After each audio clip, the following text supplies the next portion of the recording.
taktika militar. Hindi niya ginamit. Ginamit niya taktika. Corrupt politician. Yun ang ginamit niya. Tarantado ka, Pangulo. Hindi mo ginamit ang utak mo. Utak demonyo. I'm sorry, Pangulong Marcos Jr. Hindi mo nirespeto ang aming karapatan. Tambalos-los at tuwadkom. Kung talagang matapang kayo, hinahamon ko kayo ngayon. Magharap tayo. Anong gusto nyo? Sasagutin namin.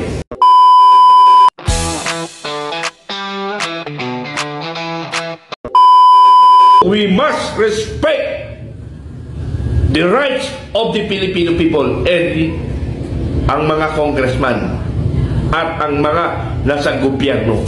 Binaboy, binastos nyo, ginago nyo pati taong bayan. Ngayon, ang taong bayan ang maghuhusga sa inyo. Tandaan nyo yan.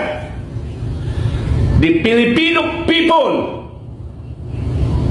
ay gising na sa katotohanan na panglalapastangan ng administrasyong ito. Mahal na Pangulo Marcos Jr., na ako isa sa sumuporta sa iyo na humigit kumulang 6 million ang aking ibinigay na suporta sa iyo, at yan ay testigo si Martin Araneta, na kapatid, bunsong kapatid ni First Lady at bayaw ni Bongbong Marcos, ang ating Pangulo. Alam niya yan. At nag-uusap kami lagi sa Mandaluyong headquarters nung campaign period. After the winning, nandun na kami sa BGC nag-uusap. At alam nila yan. At makapagpapatunay dyan si Colonel Samonte, na isang instructor ni Pangulong Marcos Jr. during his time as lieutenant. He undergo Philippine Constabulary as commission officer in CAD. Then, after that, nag-training ng Marines. After that, nag-training ng Ranger. And the last is the Special Forces. So, lahat ng mga elite forces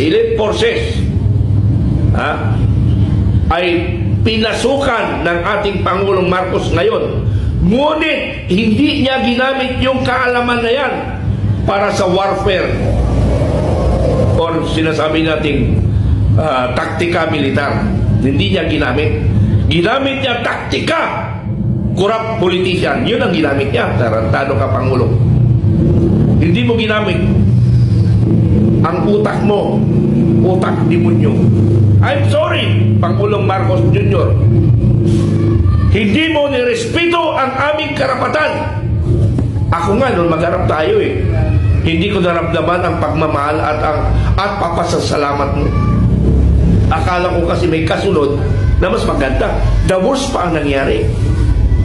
Naghirap ang aking grupo, yung 6 million. Ang daming sinala. It because of your requirements.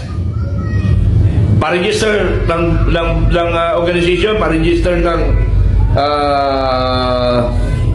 kooperatiba. Sabi nung isang counterpart ko na organization, "Sir, nagbago ng buhay namin." Bakit? Sabi ko, very good. Kasi sir, naghirap na ako, hindi ko na nabawi ang bahay ko. Akala ko kasi yung pangako ng mga gintong-ginto, ng ginto na yan, yan yung panluloko nyo sa taong bayan, ginto. At totoo bang ginto?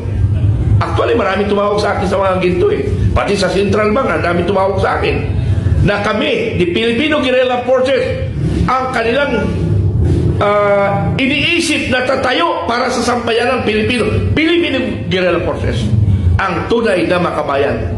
Kaya kayo lahat ng Pilipino naniniwala sa katotohanan, you join with the Filipino Guerrilla Force. Paano sumali? You search yung FGF page and the number of personnel.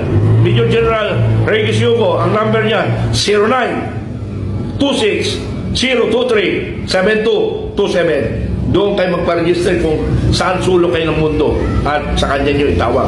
Ngayon, kung hindi kayo nasagot, sorry lang magtyaga lang tayo kasi na-loaded naman yung tao. Loaded sa mga tawag-tawag.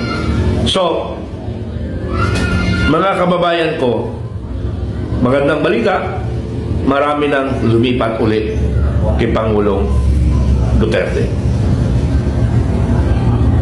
But we need your support sa Filipino Guerrilla Force. Malapit na.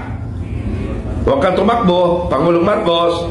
Laharapin mo ang katotohanan. Tambalos-los at tuwadkob. Kung talagang matapang kayo, hinahamon ko kayo ngayon. Magharap tayo. Anong gusto nyo? Sasagutin namin. Suntukan, kaya ko pa. Basta kaedad ko lang. Ha? O debate in regards to budget of the Republic of the Philippines. Other than that, baka hindi ko makaya. Basta pundo lang at suntukan ang kaya ko. Hindi kasi ako magsasalita kung hindi ko kaya. Kaya ko nga nabuo ang Filipino Guerrilla Force with the advice of Supremo. Nabuo namin ang Filipino Guerrilla. Buong mundo, mayroon tayong Filipino Guerrilla Force International. Kaya kayo mga nakatira sa ibang bansa at saka nagtatrabaho sa ibang bansa, you join FGF International. Contact with Major General Kevin Dudulao, FGF. Ang kanyang account name, Kevin Dudulao, FGF. So yun lang hanapin nyo. So mga kababayan ko, sana magiging totoo na tayo. This time, makikita nyo na ang tunay ng pagbabago ng Pilipinas at makikita nyo na paano aangat ang ating bansang Pilipinas, and that is General Clemente Enrique alias Dado. Sa kanya yun nakasalalay. Ang sa akin naman ay paano ko buuin ang Filipino Guerrilla Forces buong mundo kasama na ang peace and security. Sa akin nakatalaga yun. Peace and security buong mundo, kaya natin yan. But economic wise, ibibigay ko yan kay Supremo, kay General Dado.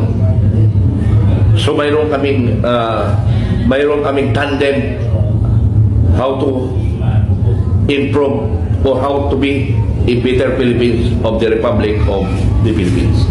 Yan yung tandem namin. Unlike before, Hunasan, Enrile, and Ramos, nagkanya-kanya sila. Kanya-kanyang objective. Ayun. Hindi nabuo yung kanilang power. But this time, kaming dalawa buo. Plus, the commanders of Philippine Guerrilla Forces. Buo tayo. Magkaisa tayo. Mamatay man tayo, mamatay.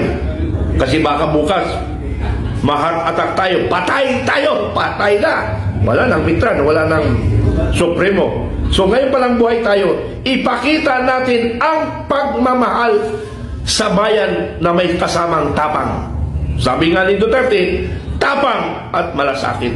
Hindi pwede malasakit lang kung walang tapang. Ha? Kailangan magkadugtong yun. Tapang at malasakit. That word, gamitin mo yan, magiging tama yan. Ha? Pangulong Duterte, wala siyang katandem. Wala siyang sintapang niya. Wala. Although sa Edsawan, Marcos, Ramos, Enrile, Hunasan, asan ang tapang nila? Nagkahiwalay sila. Hindi isang kanilang objective. But this time, iisa lang ang takbo ng isip namin ni Supremo together with the Filipino Guerrilla Forces commanders. At saludo ako sa inyo mga commanders kasi malaki ang tiwala nyo sa pamunuan namin dalawa ni Supremo. Nakita nyo yung tiger ay yung leon sa ating logo, isang leon with may nakatatak ranger at saka special forces. Nagsama ang Ranger Special Forces. And that is the elite forces. Wala nga lang Marines kasi sa Navy yung Marines eh. Ha? Wala rin ang SAP noon. Pero mayroon kaming SAP na mga membro. Special Action Force. Actually, yung Special Action Force, ang mga trainers nila ay classmate ko sa Special Forces Operation Force +28-83. Sila yung mga instructor ngayon. Silang original ng SAP, Special Action Force. Ay, bago ko pala makalimutan, bakit wala nagtatanggol kay Colonel Grahildo? But this time, ang aming isang priority, si Colonel Grahildo. Ililigtas namin yan. Kasama na si General Wilkins. Okay, PMA-88. Sir, ini-invite kayo ng inyong superior, supremo, Baron 83. Ini-invite kayo sa grupo ng Filipino Guerrilla Corps. Class Maringal. Ini-invite namin kayo. Sir, Colonel More, General Sarsagat, sir. At sino pa yung mga kakilala ko sa 88? But Colonel More, sir, nanawagan ako sa iyo. Magbani tayo. Mayroon tayong ialok sa iyo, sir. General Sarsagat, sir. Alam ko, kahit paano, we are seen. Peter, we are the Special Forces. Hey!